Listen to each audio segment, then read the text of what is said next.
This evening on The Rock Newman Show, we'll explore how local fine arts program for DC youth, Blacks in Wax, is showcasing the best in black culture while also transforming lives. That's coming up right now on The Rock Newman Show.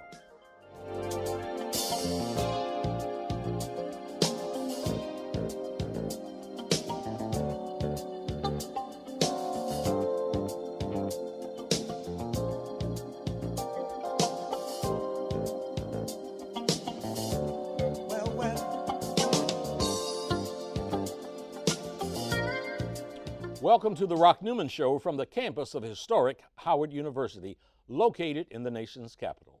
I'm Rock Newman, and it is my desire to inspire you with personal stories of extraordinary achievement. Created in 2006 by the Recreation Wish List Committee, Blacks in Wax is a living history program showcasing DC youth who depict black historical figures in original onstage productions. Blacks in Wax combines music, drama, and dance and has wowed audiences at the White House, the Kennedy Center, and throughout the D.C. metro area.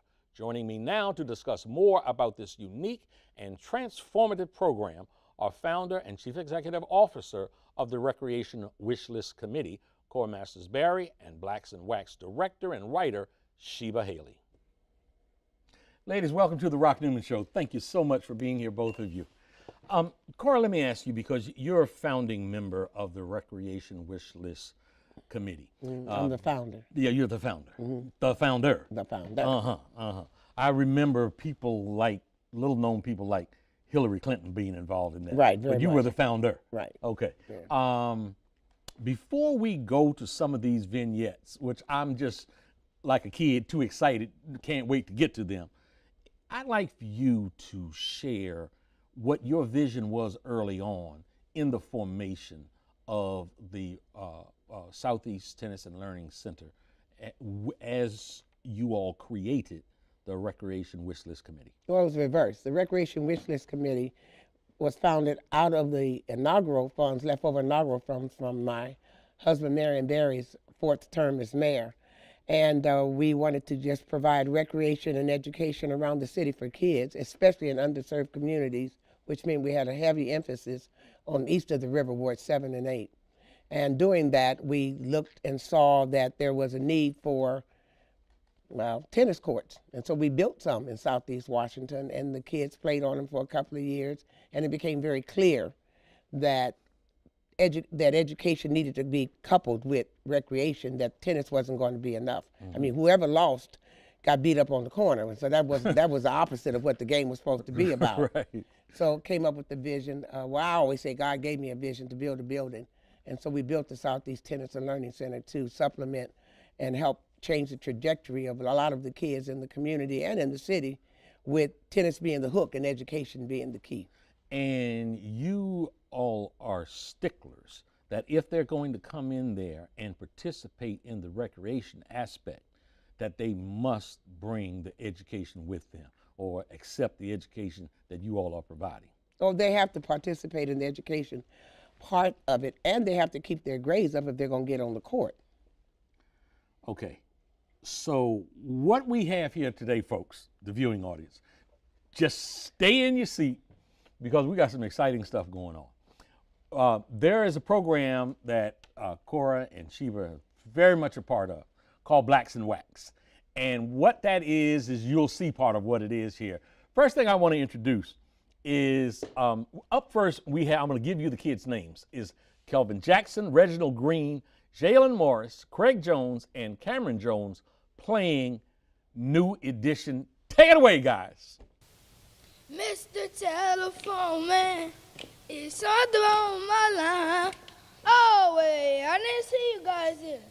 We were all born in Roxbury Projects in Boston, Massachusetts. Just 4 kids that wanted to sing and dance. In 1978, Bobby convinced me, Mike, and Ricky to perform in a local talent show. We won, of course. Yep, Bobby, we won.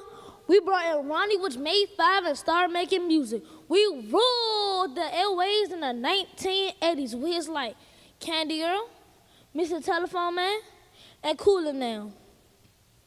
It all happened so fast and in no time. We went from local talent shows to our first major record deal. But we were young and naive to the business. Our first post-tour check was only for $8.87. It's crazy. I was voted out the group in 1985. So I started my own solo career and was known as the king of R&B. We continued for a little while, just the four of us. But in 1988, we recruited singer Johnny Gill. He was from right here in Washington, D.C. Johnny was the perfect addition to the group. But by 1990, we all decided to do our own thing. Me, Mike, and Ronnie formed a group called Bill DeVoe. Now you know. We sure did, Ricky. And our debut album sold over 4 million copies.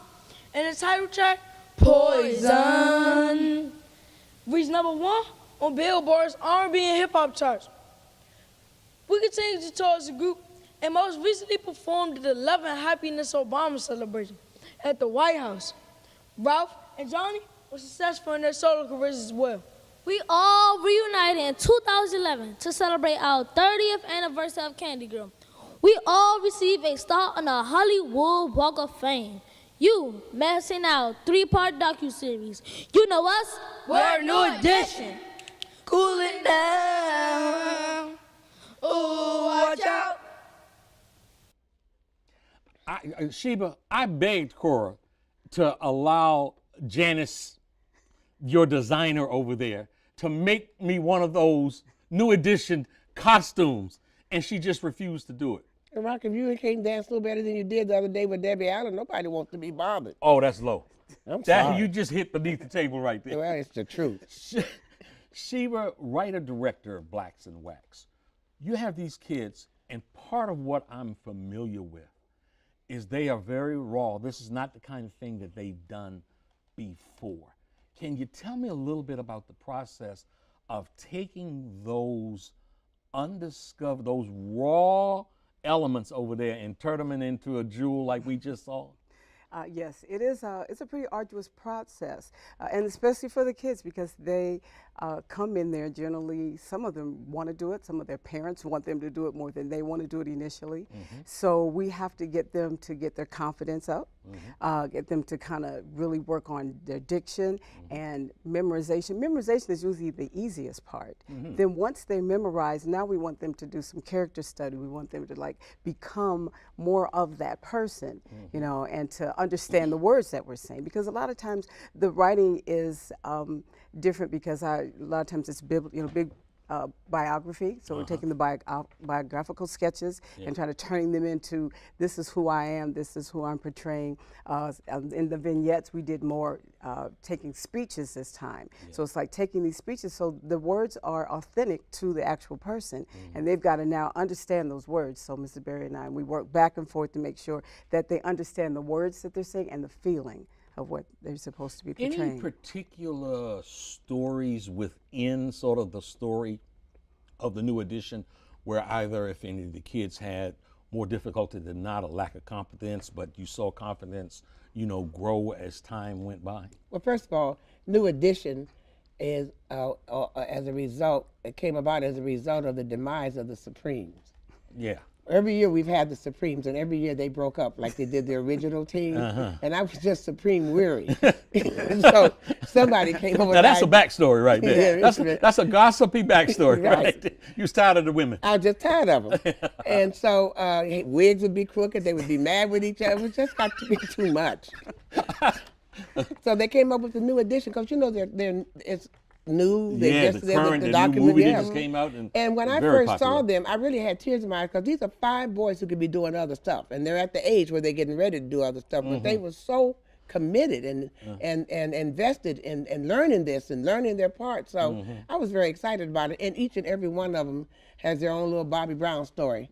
So this is sort of the hammer we've held over their head. We're going to kick you out the group if you don't do better in school. Yeah. So yeah.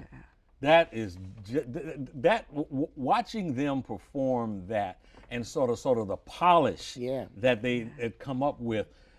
You know, my family and I came to one of the showings of blacks in wax. And interestingly enough, one of my nephews is married to a white sister. She is a school teacher. And when we left the performance, I asked everybody in the car with me. We bought a big crew. Yeah, you had a van. And I asked everybody to talk about their favorite part. And she was describing her favorite part, and she teared up. She said, being a teacher, I know what it means for these kids to come from a very basic sort of lack of understanding of this subject matter, and then to be able to have to, because you can't perform like they perform without understanding. So one, giving them that kind of understanding of a historical perspective, one, and then two, giving them the confidence that they can do something that perhaps they never imagined they can do, can change their lives. Well, it changes the trajectory. I always say they start with I can't, I won't. Yeah. And to what you see on stage. And that right there changes them for life because it changes their sense of self, their confidence, and their self-esteem. And that is actually, for 11 years, the story every single time. And that some of them come back the next Oh, year. yeah. So they might, the year before, they've portrayed something and Yeah. we're pulling and prodding to get it out. Yeah. And the next year they come, they get better. And what it gives gives them, them the confidence. they know that it's something, it's a fuel. It's a food that helps them grow. That's They right. run for office in school. They're only ones in school, not ashamed to get up and. It does so much for them. It really does change their life. That is why we do it. Yeah. Because of what it does for them. I think I know the right order here. I have been a proponent and plagiarized since the time I was in probably about my junior year in high school, when I've uttered the phrase, I'm sick and tired of being sick and tired. And of course, that comes from Fannie Lou Hamer, and she is being depicted by Jemiah Lewis. Take it away. The plantation owner told me to withdraw my application to vote. I told him, I ain't go down there to register for you. I went down there to register for myself. After living and working there for 18 years, they kicked me off the plantation. They set me free. It's the best thing that could have happened. Now, I can work for my own people. I was able to dedicate my life to the fight for civil rights. So I started by working with the Student Nonviolent Coordinator Committee. In the SNCC meeting, I told them, if we're trying to break down this barrier of segregation, we can't segregate ourselves. I'm sick and tired of being sick and tired. I ask, is this America, the land of the free and the home of the brave, where we have to go to sleep with our phones off the hooks because our lives are threatened daily because we want to live as decent human beings in America? Now, little Miss Jemiah there, it is my understanding, we do some research here. She had, this was a journey for her. And the journey from her going from when she first heard about Fannie Lou Hamer to when she became Fannie Lou Hamer, there was an aha moment. Either one of you care to Well, share that? one on the Saturdays, right before the performance, Saturday, the week before the performance, we do what we call peer critiques. And this year we put some of the video up of some of the characters so the other kids could see them and so the person could see them. And this particular time, the video wasn't working, but the audio was. And it was Fannie Lou Hamer describing when they were thrown in jail and the bleeding and the blood in the jail. The real voice The of real Fannie Lou voice. Hamer. And she was describing it. And after it, this girl had a breakdown. And I said, what happened? And she said, I felt the pain. And from that point on, she went right into it because she really heard, didn't even see it, but heard what Fannie Lou Hamer was talking about in terms of threats to her life, in terms of being sick and tired and being threatened because all they wanted to do was vote.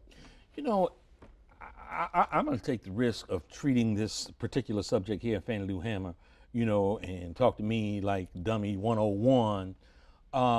If one of you care to go back to that moment, I think it was in Atlantic City, when the Democratic convention was taking place, and it's when sort of the world became aware of Fannie Lou Hamer. I know you are the you're Historian. you're the social scientist. She's our historian on this. You want to take us back there for a moment? Well, actually, it's interesting because Johnson didn't want to be on TV.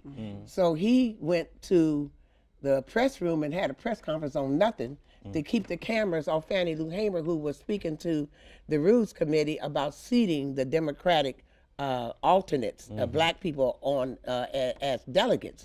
And that is when she really used that term. I'm sick or tired of being sick and tired. And the fact that he blacked her out made her famous. Yes. So it had the opposite effect. Yeah. You know, for decades I've pronounced her name Fannie Lou Hamer. And you're still doing it. And I know, and I still do it now. It's Fannie Lou Hamer. But I'm telling you, there's something going on in this head right here. Jackson, that she Mississippi. had such a hammer. She was so powerful and so strong. But I'm gonna try to remember Fannie Lou Hamer. Yeah. And so she heard that. Jemiah heard that. She heard her describing the beatings and how blood was flowing in the jails and they were throwing them in them. She heard the whole story.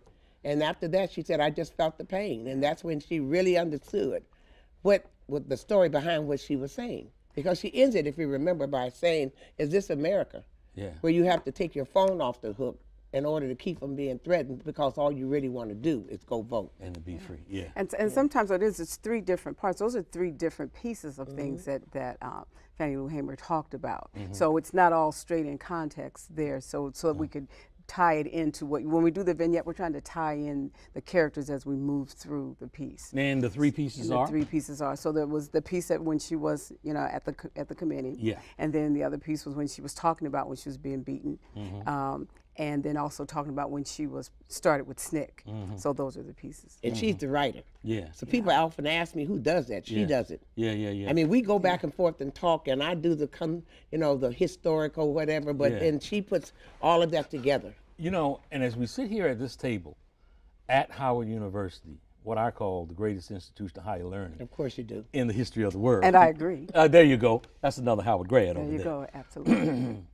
But we hear Fannie Lou Hamer talking to those who beat her down to the ground, who bloody her, who hit her upside her head, and she's still talking with a sense of humanity.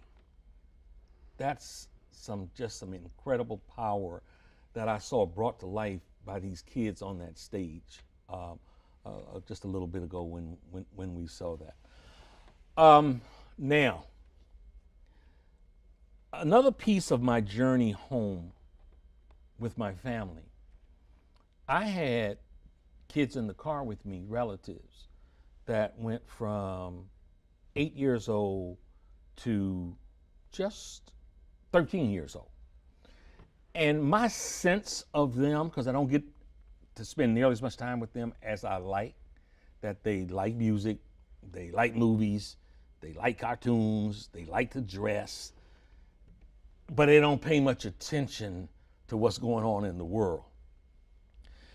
And I was extraordinarily disabused of that thought when each of them talked about, when I saw them react to your vignette from the ladies in Hidden Figures. I'm watching them, and each of them I realized must have seen the movie, because the visceral reaction that they had when they saw the depiction on stage was something that warmed my heart. And again, going home, when each of them talked about how the kids in Blacks in Wax had perfected the characters in Hidden Figures, that was extraordinarily pleasing to Grandpa, to Uncle Rock.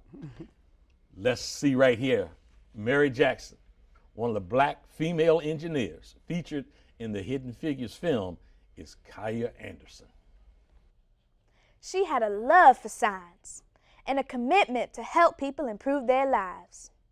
Mary Jackson graduated from Hampton Institute in 1942 with a dual degree in math and physical sciences. She was a pistol, and her work career led her to Langley Memorial Aeronautical Laboratories segregated West Area Computing Section in 1951, reporting to none other than Dorothy Vaughn, the group's supervisor. After 2 years in the computing pool, she received the offer that she always wanted, that she truly deserved, to work for engineer Kazimierz Zanicki in the 4-foot by 4-foot supersonic pressure tunnel. Zanicki offered her hands-on experience conducting experiments. He eventually suggested that she enter a training program that would help her get a promotion from a mathematician to an engineer, her ultimate dream. That journey didn't come without a challenge. Mary had to get special permission to take night classes at the all-white Hampton High School. Mary never ran from a challenge. She got that permission, and she passed those classes and earned that promotion in 1965, becoming NASA's first black female engineer. Here's what I have to ask Sheba. Let me go directly to you on this. This little girl grew up in Southeast Washington, D.C. She just spoke with a pronounced Southern accent. Yes. Please tell me how you got her there. She did it herself. She got there herself. She did some character study and she started using it. And then, but once you do something like that, then we really push you. We're like, okay, well, bring it. And we need to make sure we still understand the words, but bring it. And so she did. And she sings. So she had 2 parts in this particular vignette. But yeah, she did. Because when we came in here this evening, the kids were very polite and very respectful, practicing decorum just that anyone would be proud of. And I was like, when kids are like this, they normally are hungry. And she said, yeah, I'm hungry. And it had that southern twang. Really? She was in character. She character. was in character. Yeah. We asked them to stay there. It's like, matter of fact, they're all still in character until the rap party. So really, pretty much. Which we are very very grateful for your support every year. Yeah. Whether you realize it They or not. stay there. I mean, we have to say, okay. Yeah. Especially with We had to do it because after the first year, Yeah. they walked around actively thinking they were Frederick Douglass. Yeah. And I was like, we got to have something. We got to bring them down. We got to say that was really good, but you were acting, and now you're not that. So that's how the rap party was. A time to decompress. Yeah. You speak of that support, and each time that I see this, I just am more inspired than I was the time before. I just keep thinking, it can't get any better. And then you go to see it, and I just keep trying to spread the word. You may or may not know that, I start this program here talking about, we hope to introduce our audience to stories and people that are inspiring. And I just find that what you all are doing and how you're developing these kids here, who, as your ex-husband would say, the least of those that are forgotten, those that need a voice because they have no voice, to be able to see them gain their own voice and gain a vision through what is going on is something that I'm just more than happy to be able to introduce my audience to, in hopes that in years coming that they would support you, they would come out and see these kids and bring their kids to see them. I really appreciate that, Rock, because it is, as long as we've been doing it, it still doesn't have the profile that it really should have. And a lot of people regret not going to it after they've heard about it or seen some clips. Yeah. And I was in a meeting with a potential funder the other day, and she asked me, what is the difference between what you all do here and what other tennis facilities do? I said, we do more than just give them a tennis racket and help them with their homework. We go deep. We develop character, we change trajectories, we do robotics, computer science, sewing, and then we do blacks and wax, which is not just a historical journey for them, but it's a journey in building them to a point that they can use it for the rest of their lives. That takes a lot of love, that takes a lot of time, takes a lot of commitment, it takes a lot of investment. What we go through, you can't pay us. Yeah. I mean, you just can't pay us. Couldn't pay you enough for what you do. Yeah.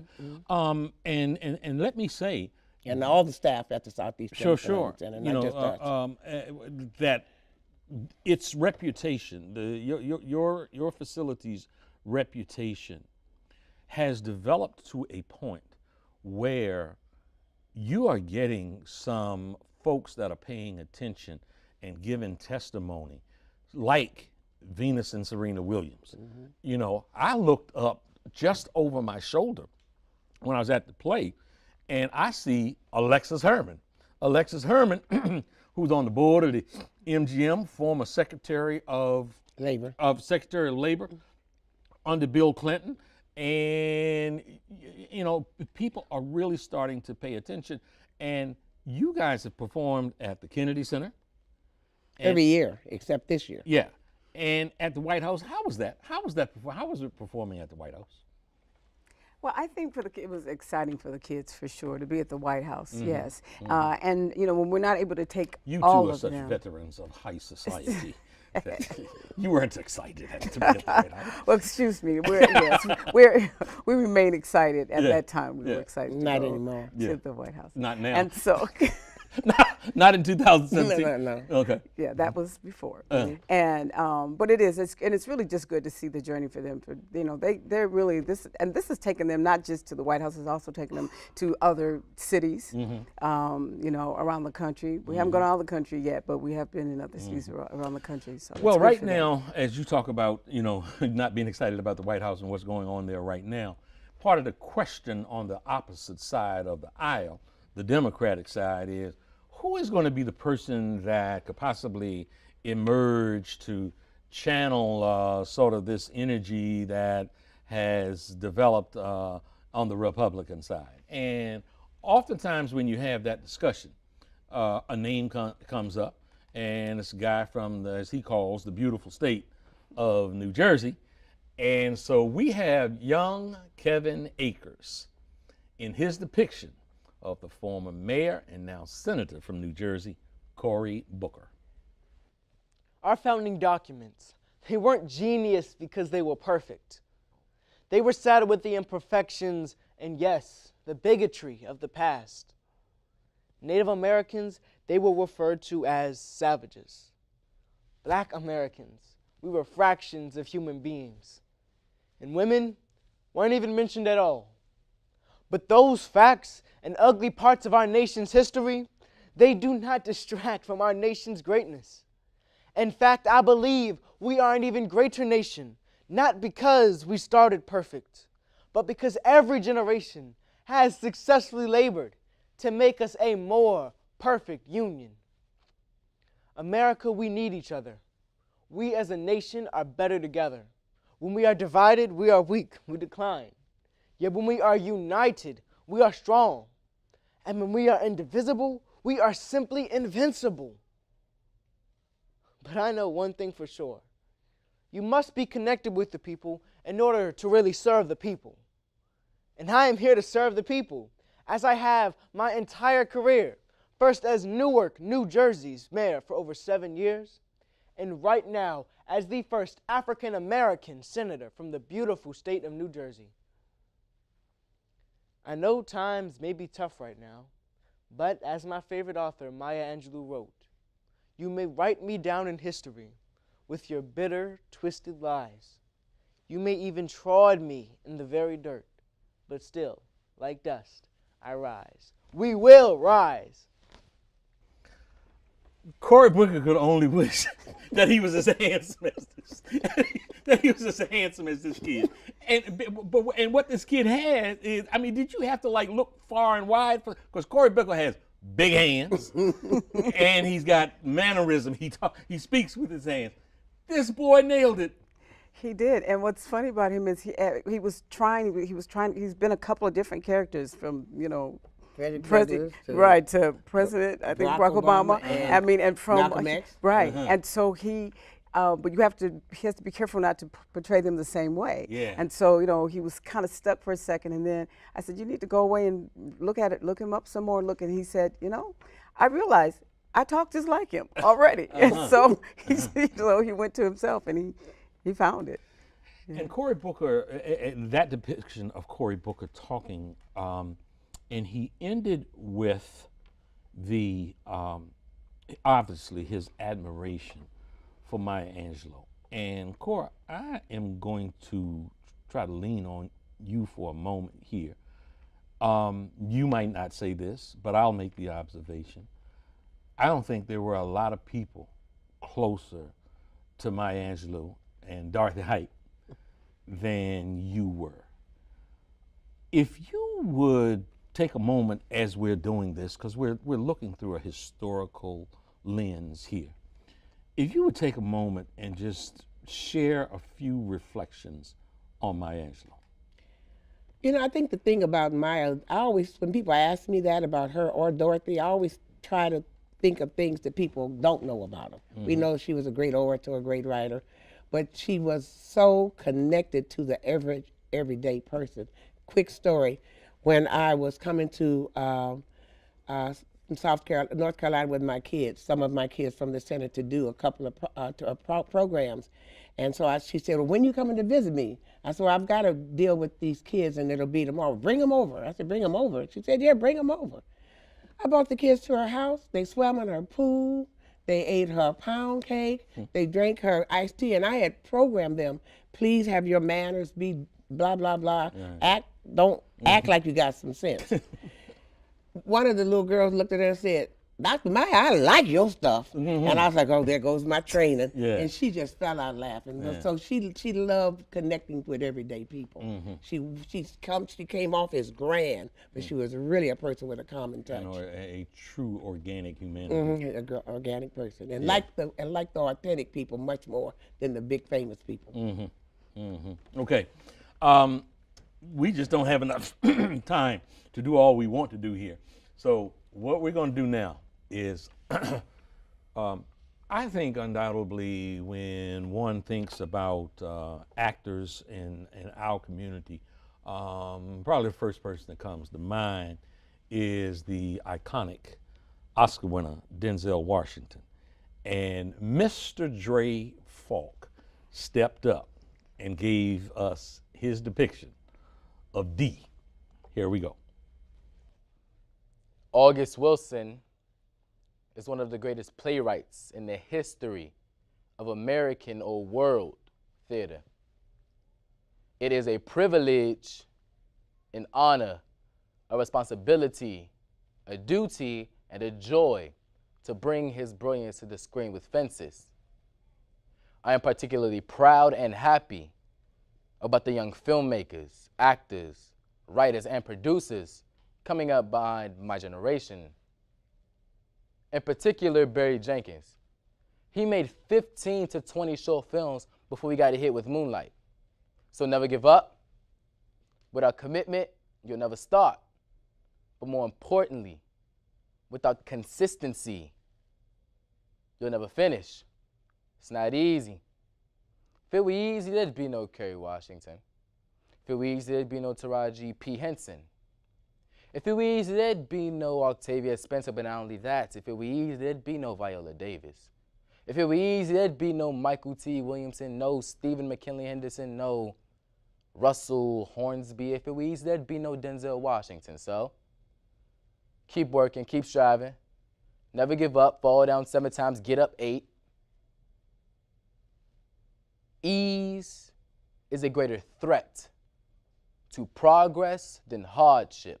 So, keep moving, keep growing, keep learning. See you at work. Oh man, I can see that boy in Training Day, American Gangster, Malcolm X, Reuben Hurricane Carter. When I think about those movies now, I might see his face. That's how he rocked it. Yeah. Did he tell us about his getting there? Well, he shocked us. And he stayed consistent like that. One of the reasons I think he shocked us is because we've had a journey with Dre, another one who's been there for I don't know how many years. 8 years old, he was our first Michael Jackson. Yeah. And I think the year before, last year, he just kind of worked on the crew, and the other year we kicked him out. So when he came back in, he's had some history with us. And so when he came in and we said, do this part, and he did it, and then, but he just kept looking and that is, he did character study. Right, he did great character study. And there was nothing to do, that was, Denzel Washington's speech. It's perfection. What do you do? Nothing. I just copy and pasted it and said, now if you deliver it, you got it, because he delivered it. And as I told him, that not only did he deliver it, but if he lives by it. I said, think of the words you're saying, and if you think about those words and put those words in action in your life, nothing you can't do. Tell me about the good and the bad of the community and parents' involvement, lack thereof, support. Well, I don't know the bad, I know the good and the bad. The parents of the kids who are in this, with a few exceptions, were all in. They didn't know exactly how to be all in, but as we guided them, they were. I said it at the beginning. I'm very, very direct and maybe even harsh when it comes to parents, because I know how parents can be. If you don't want to make the sacrifice, if you don't want the kids to stay late, if you don't want the kids to learn their parts, you have to be a part of it. If you're not going to do that, they can't do it. They cannot do it without you. So I said that at the beginning. So we were able to pull on that when things got shaky, because near the last 2 weeks, it'd be like 3, 4, 5 hours of rehearsal. And I don't want nobody standing in the back talking about, I got to go home. So what they did, though, which is that's never done before, they formed their own committee, and which, of course, was our default, start feeding the kids. So each parent would take a day and bring the spaghetti dinner or the pizza or the sandwiches for the kids who had to work late. So they did that for the last 2 weeks. So I really appreciated that, and I was really amazed by it. So you guys would reject, with all the fiber DNA in your being, those comments that a certain presidential candidate made when he talked to the black community and said, what do you gotta lose? As if the black community is monolithic and there is no hope, there is no activity, there is no recreation, there is no development, there's no evolving in that black community. You all reject that. You live a life where you are able to reject that. There's nobody on planet Earth, starting with him, that love their kids anymore, and these people love their kids. They do all they can, all that they know to do, they do it. They love their kids, and they want the best for them, and I don't even know what he's talking about. Sheba? I just think that if there could be a Southeast Tennessee Learning Center, in all the communities, it would be great, obviously, across the country. We don't have that every place, but where this one sits and lies, those parents are involved, and it's showing up in the kids, particularly when they leave, while they're there, when they leave. You, not so long ago, had a tremendous expansion of the facility. Is it correct that George Washington University, you have a relationship with George Washington University? It's their home site. That's where they play all their matches, and that's where they do all their practices. So George Washington University, for those who are not familiar, sits down a few blocks in a very prestigious area from the White House. But the White House has come to the hood, because the hood got something real good. And therefore, Harvard University and James Mason and all the other colleges come to the hood, because they played them at the Southeast Tennessee Learning Center. I hear the president watches television all the time. Perhaps he's watching what's going on here today. We would like for him to do that. That would just be so special. Depicting activist Tamika Mallory at the D.C. Women's March is Adora Tobias. Just before we go to her, we should put that in perspective, that this march happened the day after the current administration's inauguration. And there were literally millions of people all over the world who were participating, and the numbers that were here, I don't know if anybody has accurately counted them, but it was in the hundreds of thousands, if not millions here. And this name, Tamika Mallory, that not so many people are aware of yet, but is an emerging, not just national, but international leader. And Adoria Tobias brings her to us right now. I'm Tamika Mallory, one of the co-organizers of the first ever Women's March on this unprecedented date, January 21st, just one day after the inauguration of the 45th President of the United States. To those of you who for the first time felt the pain that my people have felt since they were brought here with chains shackled on our legs. Today, I say to you, welcome to my world. Welcome to our world. America cannot be great without me, you, and all of us who are here today. I say thank you to my sisters Carmen Perez and Linda Sarsour.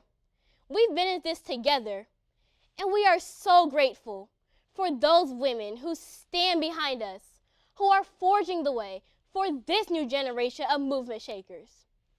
This is a constant fight, and we must continue to press this administration and all administrations that do not respect or represent women. Thank you, Cora Masters-Berry, Melanie Campbell, and Reverend Dr. Barbara Williams Skinner, who stand with us today and who have paved the way in their own way. And to all those women who put in the work to make this march a reality, who have sacrificed family, work, and who knows what else. We thank you from the bottom of our hearts. But I have a special shout out to my girl, Bob Bland. That's right, my girl, Bob Bland. She thought this up and thought it only right to make sure that women of color were in the forefront. This was a grassroots effort, but I think Bob called it a horizontal approach to leadership. She taught us we need to form a resistance movement that's about what is positive, something that will help empower us to wake up in the morning and feel that women still matter. Women still matter. Say it again and again and again. All four. Yeah. I said before, I tried to put this piece in some context by saying that this Women's March was the day after this administration's inauguration. Obviously, Corey, you were there and you were on stage. Mm-hmm. You were on stage with the organizers. Mm-hmm. You were on stage with Alicia Keys. You were on stage, I saw you right there with Madonna, who made some strong, some say inflammatory comments. Mm-hmm. For those in our audience who might not have seen the news report, might not have seen what was going on that day, the day after the inauguration, if you could take us back there and give us a glimpse of what it felt like being there that day. Well, it was magical for me because I was on the stage, but more importantly, Sheba was there, and she was in the march where the masses were. Mm-hmm. So her experiences really fascinated me because I was sort of in a bubble. So I'd like to hear okay. sort of. I'd love to hear that, but then I still want to come back to you. Well, I think that what was important for me is to really see, what was this movement? What were we going to see? So many different women who were really coming to express their voices, which is another place where we got the title as well. And that it was women of all different generations or children. There were men too, of course. Mm-hmm. And women, some of the songs that popped up organically, wearing of the hats. So when Mrs. Berry said she wanted to do this march, you wanted those women featured. You know, it's always about how do we try to put this thing together so all these people make sense, you know, and so we took a take on, yes, you know, no more, well, what is it? The hidden figures, but we can with no more hidden voices unite, so that we could bring all this together. And because I felt that that's what was happening, that the women were coming together, not just women but also men. So it was a great experience to be able to really say, "Ha, let's put this piece in there because it ties into what we're doing." And then being there, that feeling. That feeling was overwhelming. That feeling was overwhelming. You know, some anxious moments because it was a lot of people. Yeah. A lot of us very close together. Yeah. And a lot of people waiting because everyone's like, well, are we marching? When are we marching? Well, the march was it, being there and that close because there was no place to go because it was full of women. Yeah. You know, so, you know, it was a sense of pride, a sense of, you know, here we are, you know, hear our voices, see our faces. This is important to us. And the signs were amazing. The what? The signs. I love the signs. Yeah. On the stage, though, what a lot of people don't know, there were many politicians and celebrities who you never saw on camera. They were just there in support. You never saw Cher. Cher was there forever, but she never got up in front of anybody. They were just there for support. Steny Hoyer, I can just think of many congressmen and senators who just showed up. The governor of Terry McAuliffe, the governor of Virginia, they were all on stage, but they never were on front. When, as a scholar, I know you say you were there in the bubble. As a scholar and an activist, what was your reaction? Because first of all, you know, for some period of time, you know, it looked like, you know, you and Madonna were seriously girls. Y'all were so close together. So when Madonna got up and, you know, four-letter word through her speech, what were you thinking? You know, I guess the day after an inauguration, we were all traumatized. It didn't really bother me until the next day when I got the reaction. Because a lot of that was being said, it just wasn't said on the microphone. So she just said it on the microphone. So I was like, okay. So let me lean on you and your social science historical background again and ask, we go through these historical figures. I remember, you know, hearing you talk and wax poetic about thinking that Lyndon Baines Johnson was our greatest president. And you articulated your reasons why. From a social scientist point of view, from a citizen's point of view who lives here in Washington, D.C., we're coming up on 100 days, so just past 100 days of the current administration. What are your observations? Well, before I do that, talk about that, I just want to mention that the 4 organizers of the march on Washington, the Women's March, were actually at Blacks in Wax. They all 4 came. I just really want to make sure that people know that. Bob Bland, Tamika Mallory, Linda Censora, and Carmen Perez. For the first time, they were together in Washington since that march. Wow. They came because they came to see themselves. That is special. Yeah. You know, I don't know. This is all uncharted territory. I think it's all going to end up wrong because at the end of the day, regardless of what we may think of this country, the Constitution does work. And one of the things that the now president is beginning to understand, and maybe he doesn't, no one told him, there is 3 branches of government and they all have separation of powers and they have checks and balances. But the most powerful branch of government is the courts. The courts can check the legislator and can check the executive, and the only way that the legislator can overturn the courts is by some crazy number, like you have to have 70%. Right. So the courts are checking him all over the country for in different levels for different things. So I think that at the end of the day, people are going to have to pay their dues. They're going to have to answer to some very high treason things that are coming out. It's not going to turn out right because at the end of the day, nobody gets away with it.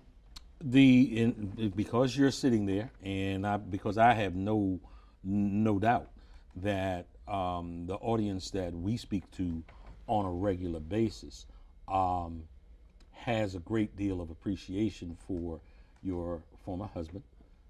He's just my past, my husband. I'm the middle. He's not my former husband. He ex. Yeah, no, he's not ex. He's dead. Oh, he's still husband. He's still my husband. He's just my past husband. I don't know how you call it. Y'all still okay? Yeah, we was husbands. You still got something going on. Right. Okay. Yeah. We'll take that. Okay. We'll take that.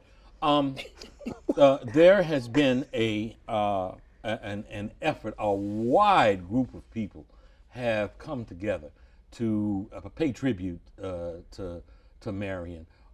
Tell us about that in terms of what's happening with his statue. I know that his grave site has been seriously enhanced. Mm-hmm. Yeah, it's a great monument. The city has commissioned and approved an 8-foot statue of Marion, bronze statue that will stand in front of City Hall, where he wanted to be on Pennsylvania Avenue, on 13th and a half. So when you come up, he's going to be waving at you. No, knowing Marion Barry the way that I knew Marion Barry, the fact that there's an 8-foot statue, he just ain't gonna stop smiling. No, he's very happy. That's great to know, and you got good support for that. Well, starting with the mayor, Mayor Bowser, she supported it, and all the way down the line. We're waiting on the city council to get their approval, and wait for Phil Mendelson. We have one little glitch, and he's the one who will make that call, and I'm going to make a call to him, and I'm sure it'll be okay. Something else on Marion we'll ask you about, because we never know when we're going to have you back, and I'd rather take the opportunity to ask why we got you here. What do you think let's say if you could give me a minute and a half answer, is Marion Barry's legacy? Well, it's not even a minute and a half. He did so much for so many for so long. I mean, he the least of us, and he empowered people. Many of the people who live in the neighborhood that she lives in there in Prince George's got their fortune and their life fortune from working and doing business and being able to operate in Washington. Most people talk about their first job. Obviously, it's a great place to grow old in because seniors are queen and kings in Washington, D.C. And of course, the hallmark of all summer youth programs, the Marion Barry, she's named it now, the Marion Barry Youth Summer Employment Program, where over millions of people have been employed down through the years through his program. And it's been replicated all over the country. So youth, seniors,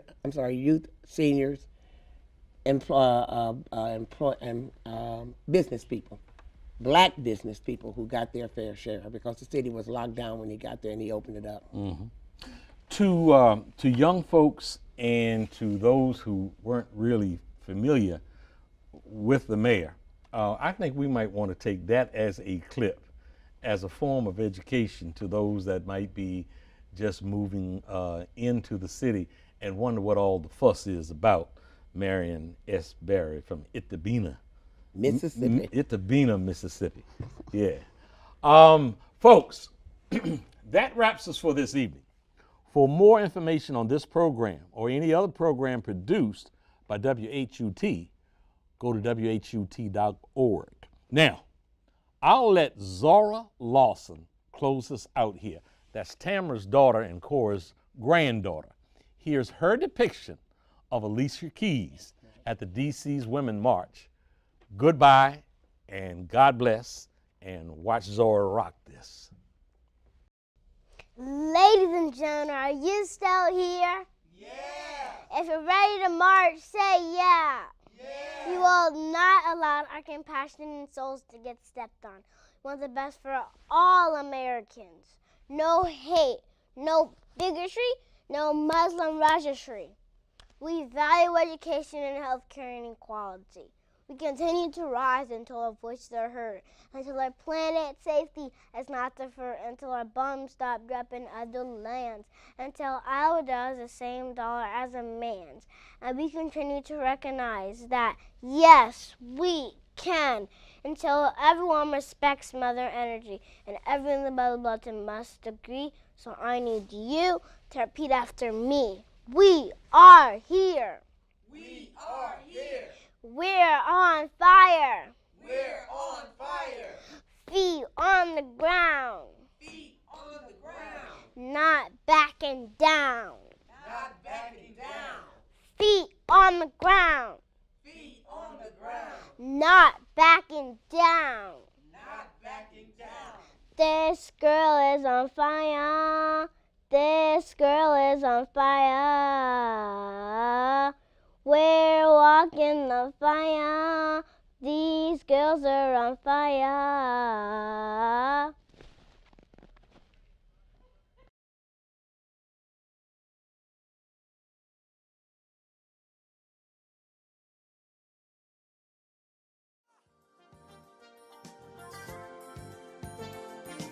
You can get away.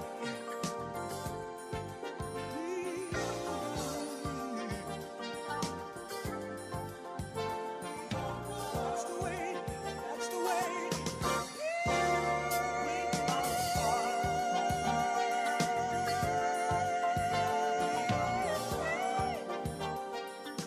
This program was produced by WHUT, Howard University Television, and made possible by contributions from viewers like you. Thank you.